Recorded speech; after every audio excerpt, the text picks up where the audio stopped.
What if I told you that avoiding a nagging chore like, I don't know, putting off cleaning the grout in your bathroom? Or procrastinating on a really stressful work email. Yeah, exactly. What if I told you that is literally physically aging your body by 8 years? I mean, it sounds like a complete exaggeration, right? Really. But the physiological cascade that gets triggered by that, chronic low-level dread is incredibly destructive at a cellular level. We tend to separate our minds from our bodies. Right. We assume a mental delay has no physical consequence. But the biology tells a very, very different story. Well, welcome to another deep dive. Today, we are focusing entirely on you, the listener. Specifically, the incredible biological machine you are piloting right now. Exactly. We're drawing from this really extensive manual on human biology called You, the Owner's Manual.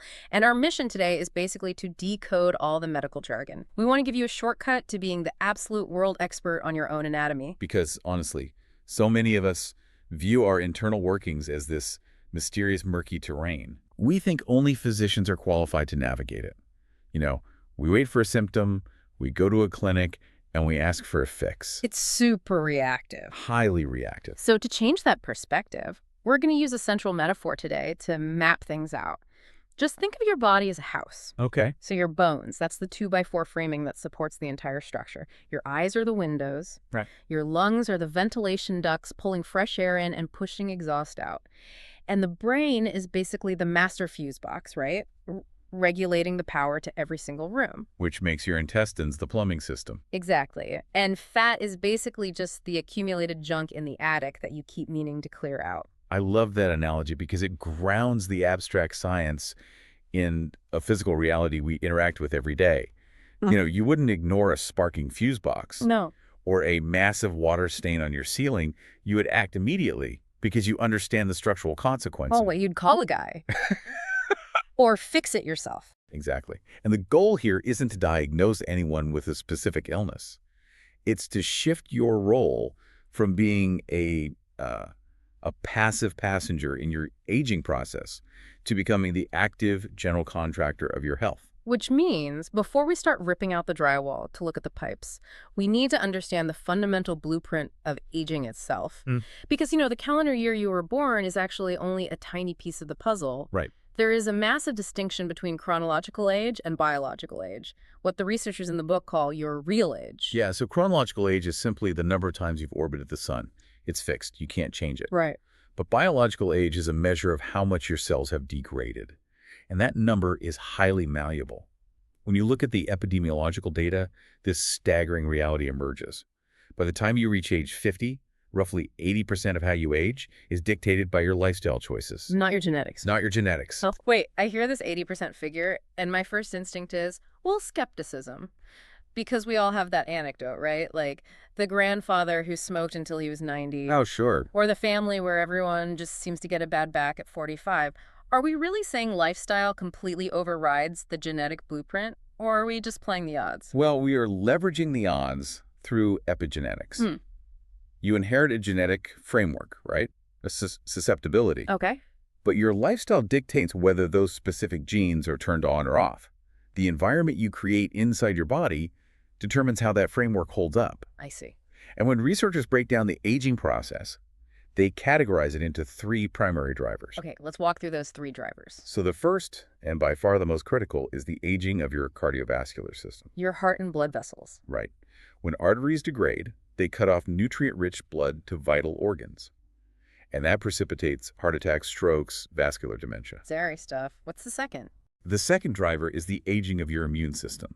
It basically loses its precision over time. Like it gets sloppy. Exactly. Leading to autoimmune disorders, chronic infections, and an inability to clear out mutated cancer cells. Wow. Okay. And the third driver, that involves the wear and tear from the outside world, right? Precisely. Environmental and social aging. So this encompasses physical accidents, obviously, but more importantly, it includes biological oxidation and social stress. Oxidation, that's literally the rusting of your cells, right? It is. When your body processes oxygen and food for energy, it creates these volatile byproducts called free radicals. And if you don't have enough antioxidants from your diet to neutralize them, these free radicals just bounce around inside your cells. Like a pinball. Yeah, damaging your DNA and cellular membranes. So we have cardiovascular decline, immune system errors, and cellular rusting. If 80% of this is in our hands, what are the actual levers we can pull to slow this down? Well, the data points to 5 specific adjustments. And doing these 5 things makes a huge difference, right? Mathematically astonishing. If you adopt these 5 habits, you leave yourself with only a 10% chance of dying or suffering a major disability in the next 10 years. Compared to a typical person your exact calendar age. Exactly. That's a 90% reduction in risk. Okay, what are the 5? Controlling your blood pressure. Abstaining from cigarettes completely. Exercising for just 30 minutes a day. Actively managing your stress levels. And following a nutrient-dense, manageable diet. Those 5 factors fundamentally alter the biological clock. They really do. You know, it's the stress management piece that always catches people off guard. We opened by mentioning that procrastinating on a chore can age you by 8 years. Yeah. I want to dig into the physical mechanism of that because it's not just a feeling of being overwhelmed. No, not at all. There is an actual chemical cascade happening. There is. When you constantly dwell on a nagging task, your brain perceives a chronic, unresolved threat. Like a predator is chasing you, but it's just grout. Right, so the amygdala signals the hypothalamus, which triggers the adrenal glands to release a steady drip of cortisol and adrenaline. Oh, wow. And this isn't the acute, helpful spike of adrenaline you get if you actually need to run from physical danger. This is a slow, toxic drip. And that chronic cortisol elevates your blood sugar, suppresses your immune system, and it constricts your blood vessels. Continually, Yep. day after day. And that constant vascular constriction raises your blood pressure, which damages the arterial walls. So a purely psychological delay, literally just avoiding cleaning the bathroom, translates into mechanical damage inside your arteries. The mental toll is entirely physical. That is wild. And conversely, there are other surprising metrics. Having an inadequate level of HDL, that's the good cholesterol, ages you by about 4 years. 4 years. But eating steak just twice a week ages you by less than 1 year. Whereas smoking a pack a day adds 8 years. It's fascinating to see these lifestyle choices quantified as currency, like days and years. It really puts it into perspective. But looking at the broader public health picture, there is a silver lining here. We are actually seeing positive shifts in these metrics on a societal level, right? We are. The trend lines are really encouraging. Smoking prevalence in adults plummeted from roughly 50% in the 1970s down to around 23% by the mid-2000s. It's huge. And it continues to drop. We're diagnosing and treating high blood pressure much more effectively, too. And people are generally moving more. Exactly. Physical activity is generally trending upward. When we pay attention to these foundational drivers, we actually win the fight against premature aging. And since cardiovascular aging is the primary driver of this entire process, we need to move from the general blueprint of the house directly down into the basement. We need to inspect the water main, The heart. the heart. So the mechanics of the human heartbeat are generally pretty misunderstood. I think most of us visualize it like a piston in a car engine, just a straight mechanical thump pushing blood out. All right, in and out. But the actual motion is far more complex, isn't it? It's incredibly elegant. It is a dynamic twisting motion. The muscle fibers in the heart are actually arranged in a spiral pattern. Oh, interesting. So when the electrical signal from the pacemaker cells fires, the heart doesn't just squeeze inward, it wrings itself out. Like twisting a wet towel to wring out the water. Exactly like that. Yeah. This twisting motion creates a highly efficient propulsion, forcing oxygen-rich blood up into the aorta. And there is a critical design feature here that blew my mind. The heart feeds itself first. It doesn't pump blood to the brain or the liver until it has taken its own cut. It's a vital evolutionary safeguard. You see, when the heart muscle contracts, that's called systole, the pressure inside the tissue is so high that blood can't actually flow into the heart's own coronary arteries. It's squeezed shut. Right. But the moment it relaxes, diastole, the tension drops. The space between the muscle cells opens up and the freshly oxygenated blood from the aorta drops right back down into those coronary arteries to nourish the heart muscle. So the engine literally fuels itself between beats. Between every single beat. But that self-feeding mechanism relies entirely on the coronary arteries being clear. If the plumbing gets clogged, the engine starves. Yes. So to understand arterial failure, we have to look at the anatomy of the pipe itself. Because the artery isn't just a rubber tube, right? It's a limbing, multi-layered organ. Yeah, there are 3 distinct layers. The outermost layer is the adventitia. That's a tough, fibrous casing that gives the artery its structural integrity. Like the outer plastic on a pipe. Exactly. Then the middle layer is the media, composed of smooth muscle cells. That allows the artery to dynamically dilate and constrict to regulate your blood pressure. Okay, so it can flex. Right. But the innermost layer, the intima, that is where the real trouble begins. The intima is basically the Teflon coating of the body, right? Okay, it really is. It is a single layer of specialized cells called the endothelium. In a healthy state, this endothelium is incredibly smooth and frictionless. It allows billions of blood cells to glide past without sticking. But it is delicate. Very delicate. So what compromises this Teflon? We start getting these microscopic nicks and tears in the lining. What's causing the damage? It's both mechanical and chemical. Mechanically, chronic high blood pressure acts like a pressure washer inside your vessels. Yikes. Yeah. The sheer force of the blood flowing at a high velocity creates physical trauma to those delicate endothelial cells. It's literally blasting the Teflon off. Exactly. And chemically, toxins from cigarette smoke enter the bloodstream and just poison the cells. Wow. Plus, high blood sugar causes glucose molecules to bind to proteins, a process called glycation, Right. which basically turns those proteins into abrasive sandpaper. Oh, that sounds awful. And there's also homocysteine, right? Which is a byproduct of digesting protein. Right. If your body doesn't clear it out efficiently, it forms these tiny abrasive crystals that physically gouge the arterial walls. Exactly. So you have this barrage of insults damaging the Teflon lining. And your body, sensing the injury, initiates a repair process. It calls in the biological handyman to patch the drywall. Basically, yes. And the material it uses to patch these microscopic nicks is cholesterol. Now, cholesterol is essential for building cell membranes and producing hormones, obviously, but it travels in different packaging. You have LDL, which we think of as the bad cholesterol. Right. LDL's job is to transport cholesterol from the liver to the tissues that need it. But when there's an injury to the arterial wall, LDL particles slip into the subendothelial space. Right beneath that Teflon lining. Exactly. And this is where the plaster analogy from the book comes in.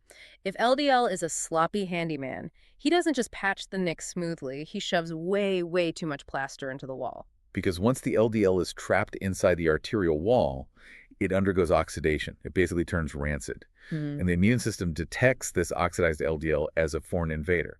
So it sends in white blood cells, specifically macrophages, to consume it. So the macrophages arrive to clean up the sloppy plaster job, but they just gorge themselves on the oxidized cholesterol until they become these engorged toxic entities. What are they called? Foam cells? Foam cells, right. And those foam cells accumulate, forming a fatty streak, which eventually grows into a blister-like plaque pushing out into the flow of blood. A blister inside the pipe. Right. Now, ideally, your body has a mechanism to reverse this. That is HDL, the good cholesterol. HDL is the spatula. Exactly. It acts through a process called reverse cholesterol transport. HDL particles cruise through the bloodstream, pull the excess cholesterol out of the arterial wall, and carry it back to the liver to be excreted. So if you have enough HDL, the spatula keeps the wall flush. Right. If you don't, the sloppy handyman wins and the plaque blister just keeps growing. Exactly. And this plaque blister is full of dead and dying foam cells. And as those cells die, they release inflammatory cytokines. They become electrically charged and highly irritable. Which is the trigger for the acute event, because that chemical and electrical irritability signals the blood platelets. Right. Platelets are the cells designed to clot your blood if you suffer a cut, right? Normally, they completely ignore the smooth endothelium. But when they sense the inflammation from that underlying plaque, they act like rowdy teenagers crashing a party. Just showing up uninvited. Yeah. They rush to the fight, stick to the arterial wall, and clump together rapidly. Within minutes, they form a massive blood clot right on top of the plaque blister. The clot completely occludes the artery. The living heart tissue downstream is abruptly starved of oxygen, and it begins to die. That is the literal mechanism of a myocardial infarction, a heart attack. Wow. Okay, so if this plaque builds up over decades, logic would suggest that an artery that is 90% blocked is a ticking time bomb. Like, it must be inherently much more dangerous than an artery that is only 50% blocked. Right. You'd think so, but it is actually one of the most pervasive misconceptions in cardiology. Wait, really? Yeah, a 90% blockage, if it is developed slowly, is often remarkably stable. It's actually far less likely to cause a fatal event than a 50% blockage. Okay, you have to explain the mechanism behind that because it completely reorients how I think about arterial health. It comes down to angiogenesis. the creation of new blood vessels. Okay. Imagine a major four-lane bridge in a city. If the transportation department slowly closes down lanes over 20 years until only one lane is open, a 90% blockage, the commuters adapt. Sure, they find detours. They find alternate routes, side streets, other bridges. Yeah. Well, the heart does the exact same thing. As an artery slowly narrows over decades, the heart tissue downstream experiences mild, chronic oxygen deprivation. Like it's just a little thirsty all the time. Exactly. And it secretes growth factors that stimulate the body to physically grow new, tiny blood vessels around the blockage. It builds its own biological side streets, collateral blood supply. Precisely. So even if that 90% blockage eventually closes completely, the heart muscle survives because it has established a robust collateral network. That's incredible. Now, consider a 50% blockage. Yeah. The artery is mostly open, blood flows easily. The tissue downstream has never been starved, so it has never signaled the need for side streets. So the commuters rely entirely on the main bridge. Entirely. Then, suddenly, the thin fibrous cap over that 50% plaque blister ruptures. The underlying foam cells are exposed, the platelets rush in, and a massive clot forms instantly. Oh, man. In a matter of minutes, the bridge is completely shut down.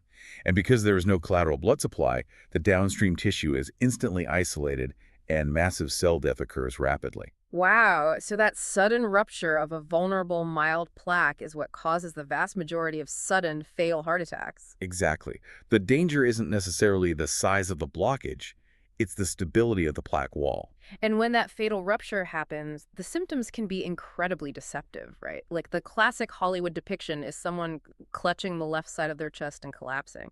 But the reality of referred pain means a lot of people don't feel chest pain at all. Right, because the heart itself lacks direct pain receptors like the ones in your skin. When the heart muscle is starving for oxygen, it sends distress signals up the vagus nerve and the sympathetic nerve fibers into the spinal cord. But the spinal cord is a crowded junction box. Highly crowded. The nerves from the heart enter the spinal cord at the exact same location as the nerves from the arm, the jaw, the neck, and the upper back. Oh, I see. So when the brain receives this intense barrage of distress signals from the spinal cord, it essentially misinterprets the origin.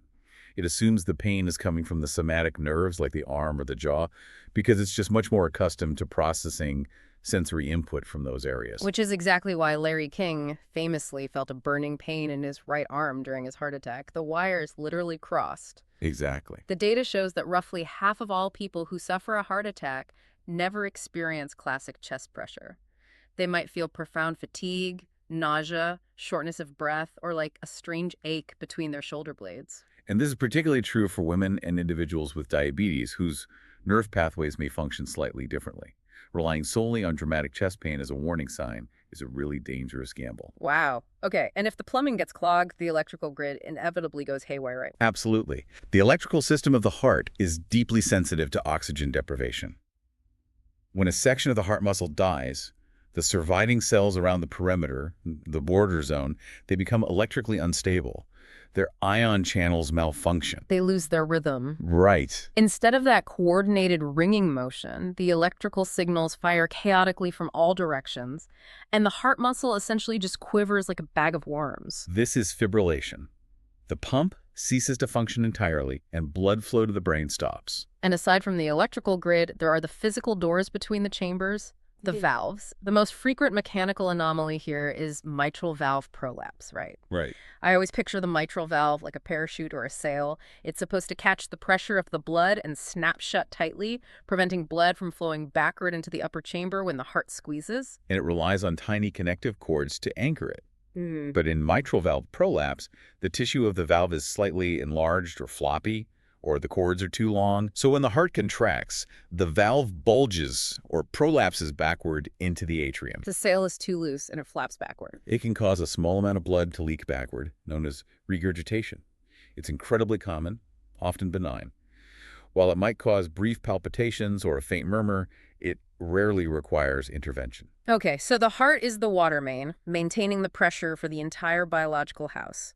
If we follow that plumbing upstairs, we arrive at the master control room, the fuse box, the brain. And the health of the brain is absolutely inextricable from the health of the vascular system. If the plumbing degrades, the fuse box short circuits. Exactly. Let's examine the specs of this control room. Physically, the brain is actually pretty unremarkable. It's about 80% water. It accounts for merely 2% of your total body weight. Yet, it is an astonishing power hog.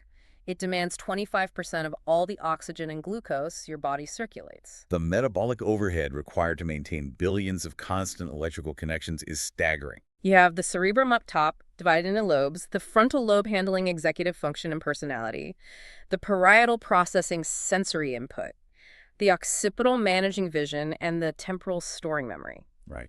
Tucked underneath is the cerebellum, coordinating physical balance, and the brainstem managing involuntary life support like breathing. But the real magic happens at the cellular level. The neurons. You possess roughly 100 billion of them. They are the actual wiring. And they communicate across microscopic gaps called synapses. The receiving end of a neuron has these branch-like structures called dendrites, which function essentially like baseball catchers, right? Right. They sit waiting for a signal. The sending neuron fires a chemical messenger, a neurotransmitter like dopamine, serotonin, or glutamate, across the gap. The dendrite catches the molecule, and if the signal is strong enough, it triggers a new electrical impulse in the receiving neuron. This cascading electrochemical relay is basically the basis of every thought, memory, and movement. Exactly. And the routing of these signals is usually highly organized. When you look at something or hear a sound, that sensory data goes straight to the thalamus. Which acts like a switchboard. Right, and then routes it to the cerebral cortex. Yeah. The cortex is the analytical, logical filter. It processes the visual of a snake, cross-references it with your memory, and decides if you should be afraid. But the olfactory system, your sense of smell, has a completely unique architectural design, right? It bypasses the thalamus and the logical cortex entirely. It does. The smell signal travels straight from the olfactory bulb directly into the amygdala and the hippocampus. The primitive emotional and memory centers of the brain. Exactly. This is an evolutionary shortcut. In our ancestral environment, the smell of smoke or decaying food required an instantaneous, instinctive reaction. Waiting for the logical cortex to analyze the molecular structure of the odor could mean death. Wow. So the body reacts emotionally before you can consciously articulate what you're smelling. Right. It's why scent is so profoundly tied to memory. A specific perfume or the smell of rain on asphalt hits your amygdala and instantly transports you back to a childhood memory. It floods you with emotion before you even realize what triggered it. It is a brilliant bypass mechanism. But, as we age, the fear is that all these mechanisms, the memory retrieval, the analytical processing, will inevitably degrade. Right. I mean, we look at our electronics. A laptop from 5 years ago takes 10 minutes to boot up and struggles to run basic software. We sort of assume our biological hardware is subject to the exact same planned obsolescence. It's just a matter of time before the cognitive slowdown hits. And that was the medical consensus for decades. Really? Yes. But the discovery of neuroplasticity completely demolished that assumption. The brain is not a static hard drive. It is a highly dynamic organ capable of rewiring itself, growing new dendrites and even generating new neurons, a process called neurogenesis throughout your entire life. The evidence for this is incredibly compelling. Take the Harvard physician study. Researchers tracked the cognitive performance of a cohort of Harvard doctors starting in the 1950s. The average data supported the laptop analogy, right? The group's collective IQ dropped by about 5% every decade. But averages hide the outliers. When the researchers looked closer, they found a subset of physicians whose cognitive scores did not decline. In fact, their IQs actually increased as they moved into their 60s and 70s. They became sharper. So cognitive decline is not an inevitable biological law, but what separated the doctors who declined from the ones who improved? It all comes back to the plumbing. The brain is deeply dependent on a robust blood supply. If you maintain youthful, flexible arteries, you deliver a constant high-volume flow of oxygen and nutrients to the brain. And we see this exact mechanism proven in the Illinois Starbucks study. Yes, that's a great example. Researchers tracked a group of retirees who spent their mornings at a local Starbucks. They divided them into two cohorts. Group A simply sat, drank their coffee, and socialized. Group B drank their coffee, but they also committed to a brisk 45-minute walk at least 3 days a week. And the physical act of walking increased their heart rate, which stimulated blood flow and encouraged the growth of new collateral vessels in the brain. There are those side streets again. Exactly. And the physical movement also triggered the release of a protein called BDNF, brain-derived neurotrophic factor. BDNF is basically miracle grow for the brain, right? Basically, it promotes the survival of existing neurons and encourages the growth of new synapses. The results were definitive. The walkers demonstrated measurable improvements in cognitive function and memory retrieval. The sedentary group showed the expected age-related decline. Wow. So the health of the intellect is governed by the health of the vascular system, It is. which is incredibly empowering, but, it doesn't entirely erase the anxiety. Every time someone misplaces their keys or forgets a name, there's that spike of fear, like, is this normal vascular slowing or is this the onset of Alzheimer's disease? Right, and differentiating between normal age-related memory loss and the pathology of Alzheimer's requires understanding how the brain encodes and retrieves information.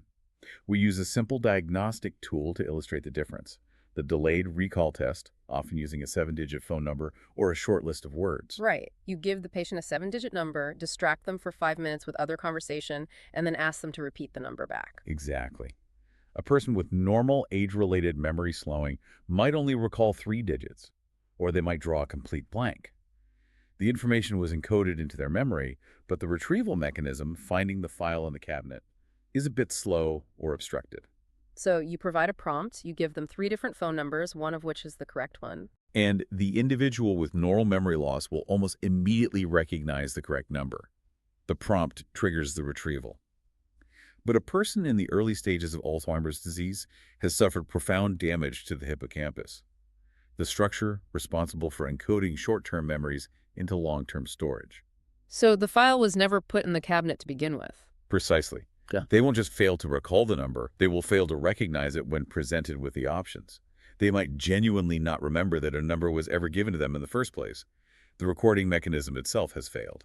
It's a critical distinction. But beyond neurodegenerative diseases, there are hidden mechanical causes of cognitive decline that we often dismiss, like physical trauma. Yeah, the brain is entirely encased in a rigid, bony skull suspended in cerebrospinal fluid. It's an effective shock absorber for daily movement, but it completely fails under sudden deceleration. If you hit your head, even a seemingly minor impact where you don't lose consciousness but you see stars or feel momentarily dazed, your skull stops moving, but the momentum carries your brain forward, crashing it against the inside of the bone. This causes diffuse axonal injury. The long, delicate axons of the neurons are physically stretched and twisted by the impact. This shears the myelin sheath, the protective insulation wrapped around the axon. And without that insulation, the electrical signal misfires or degrades. And the terrifying part is that this damage is cumulative and dormant, isn't it? It is. A series of minor concussions from playing sports or a minor car accident in your 20s can create microscopic scarring that slowly degrades connectivity over decades. You might not experience the resulting memory loss or mood regulation issues until your 50s. So protecting the physical structure is paramount. Just wear a helmet. But we also have to address the biochemical trauma that inflicts equally devastating damage over time: clinical depression. The framing of depression in our culture has historically been incredibly dismissive. We view it as a mood disorder, a lack of resilience, or something you can simply pull yourself out of with enough positive thinking. And that view is completely biologically illiterate. Depression is a physiological malfunction of the central nervous system.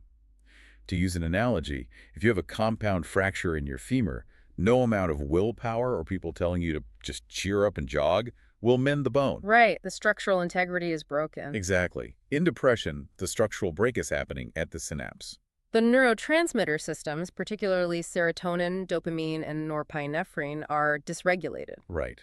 The presynaptic neuron may not release enough serotonin, or the reuptake mechanism pulls it back in too quickly, or the postsynaptic receptors are downregulated and fail to catch the signal. The biological machinery required to experience pleasure, motivation, and peace is physically malfunctioning. And because the brain regulates the body, this broken leg in the fuse box initiates a systemic collapse in the rest of the house. Chronic depression keeps the amygdala in a state of hyperarousal. The brain perceives a constant state of emergency. This triggers the HPA axis, the hypothalamic pituitary adrenal axis, resulting in persistently elevated levels of cortisol and inflammatory cytokines in the bloodstream. And we talked earlier about what cortisol does. It constricts the arteries and raises blood pressure. The epidemiological data reflects this violently. Individuals suffering from clinical depression have a significantly higher risk of developing cardiovascular disease. Furthermore, if a depressed individual suffers a heart attack, their mortality rate is drastically higher than a non-depressed patient with the exact same cardiac damage. That's horrifying. It gets worse.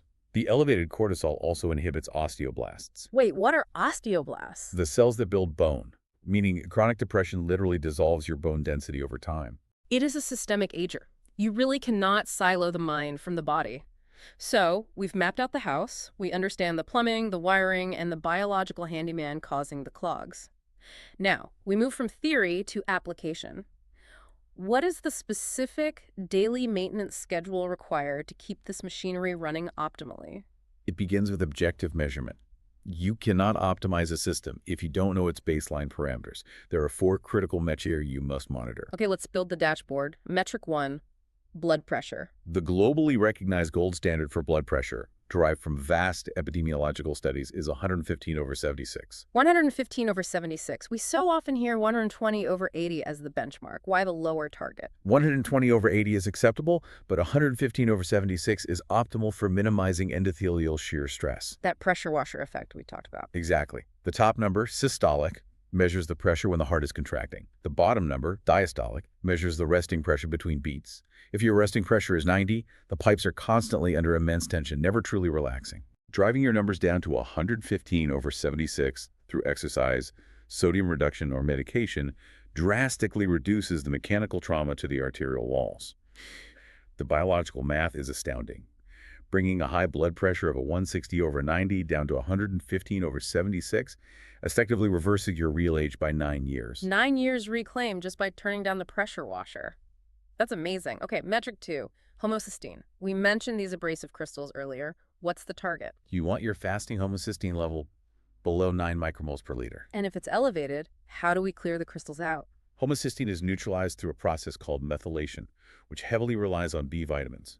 Taking 400 micrograms of folate daily provides the necessary methyl groups to convert toxic homocysteine back into harmless methionine. It's a simple, incredibly cheap biochemical fix that protects the Teflon lining. Metric 3 is fasting blood sugar. The target is under 100 milligrams per deciliter. When glucose remains elevated in the bloodstream, it doesn't just sit there.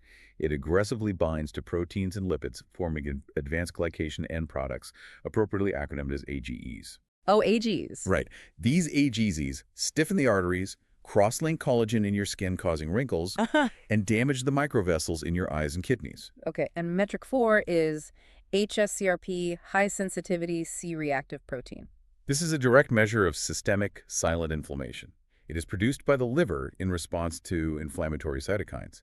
You could have perfect cholesterol, but if your HSCRP is elevated, your arteries are inflamed and those plaque blisters are highly unstable. Monitoring this allows you to detect the fire before it destroys the house. So we have the dashboard. 115/76 blood pressure, homocysteine under 9, glucose under 100, and low HSCRP. Let's talk about the physical labor required to hit those numbers. Exercise.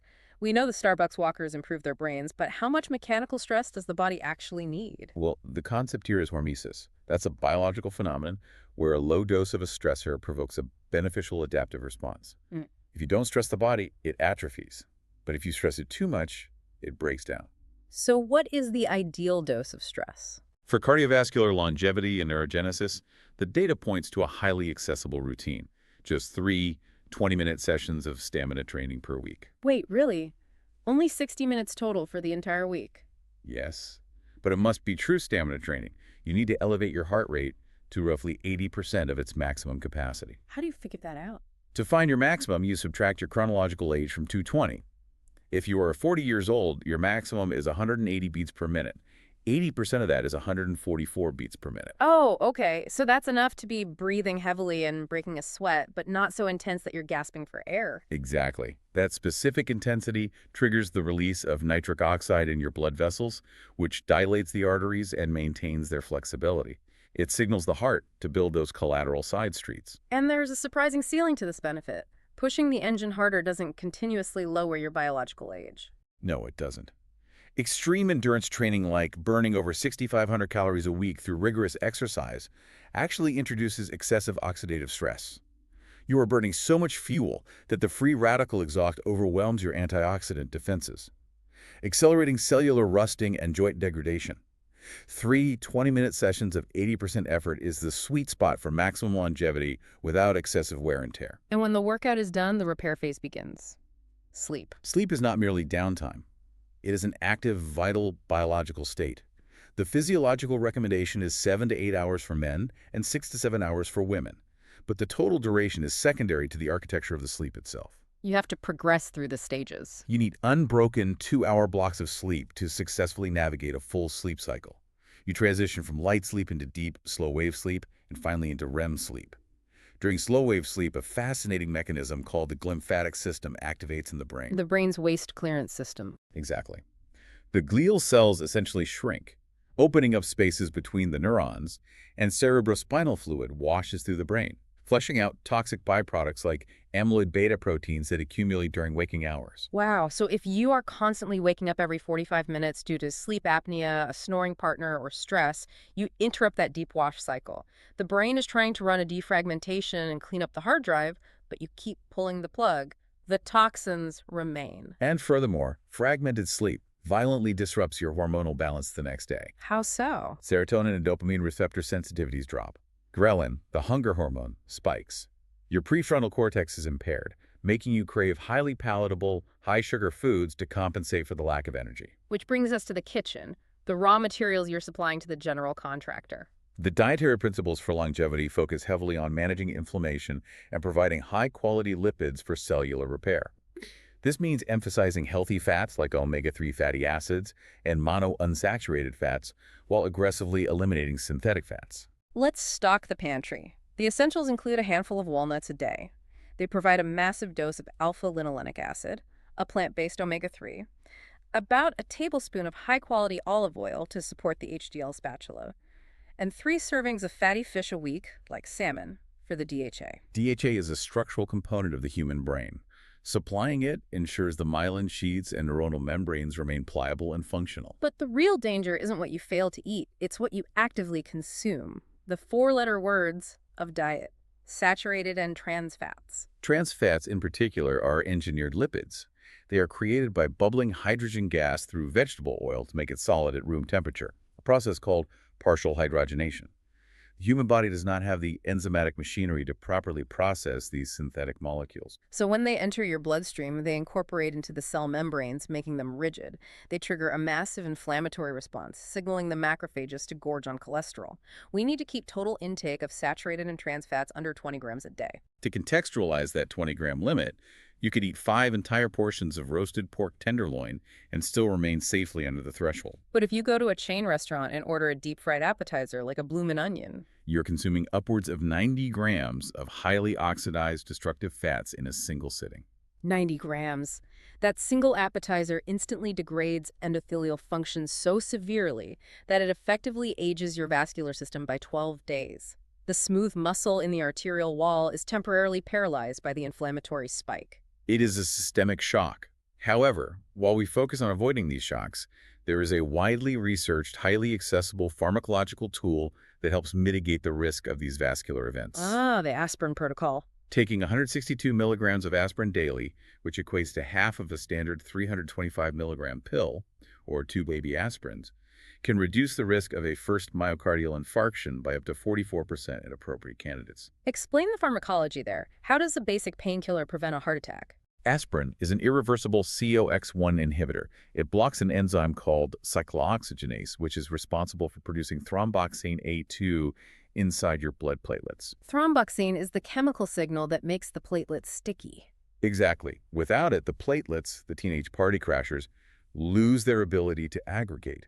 So even if you have an inflamed plaque blister that ruptures, the platelets simply bounce off the site instead of clumping together to form a fatal clot. Because aspirin irreversibly alters the platelet for its entire 10-day lifespan, a low daily dose provides continuous protection. That's brilliant. And taking it with a half glass of warm water before and after helps dissolve it quickly, minimizing irritation to the stomach lining. And this protocol alone can reduce your biological age by over 2 years. When we synthesize all of this, the maintenance plan is remarkably straightforward. You are eating walnuts to provide the raw materials for your brain, exercising for 20 minutes to force the growth of collateral side streets, protecting your deep sleep cycles to flush out neurotoxins, and using a baby aspirin to keep the platelets from crashing the party. The overarching thesis of all this data is profound biological resilience. Your body is not a fragile, decaying structure doomed by genetics. It is an aggressively adaptive organism that constantly seeks homeostasis. It desperately wants to heal the nicks, clear the pipes, and wire new connections. You just have to stop handing it sandpaper and start handing it the right tools. You control 80% of the outcome. The general contractor makes the decisions. The biology simply executes the work orders. Before we wrap up, I want to leave you with a final concept from the deep cellular level that really changes how we view the hierarchy of the body. We've talked extensively about the brain as the master fuse box, issuing top-down commands. But there is a massive bidirectional communication cable called the vagus nerve. Right, the 10th cranial nerve. It wanders from the brainstem all the way down through the chest and heavily innervates the digestive tract. And what's fascinating is the traffic ratio on this highway. Roughly 80% of the nerve fibers in the vagus nerve are afferent, meaning they carry information from the gut up to the brain, not the other way around. The enteric nervous system in your gut contains over 100 million neurons. It's essentially a second brain. It monitors the microbiome, senses the chemical composition of your food, and detects inflammation. It packages all that data and constantly streams it up the vagus nerve to the master fuse box. This means if your gut is inflamed from processing 90 grams of trans fats, or if your microbiome is dysregulated from chronic stress, it sends a massive distress signal straight to the emotional centers of your brain. It alters your mood, induces brain fog, and triggers systemic anxiety. Which means the food on your plate isn't just a unit of caloric energy. It is an instant message, a line of code that you are about to type directly into your brain's operating system. Every meal is a chance to either send a disruptive virus of inflammation or a system upgrade of flavonoids and healthy lipids. It perfectly encapsulates the interconnected nature of the human machine. The plumbing dictates the wiring. It really does. Well, thank you for joining us on this deep dive into the engineering of you. Your homework for today is to take your new role as general contractor seriously. Execute one specific action today. Take a brisk 20-minute walk, check your blood pressure, or swap a processed snack for a handful of walnuts, and start driving your biological age downward. We'll catch you on the next one. Take care of your house.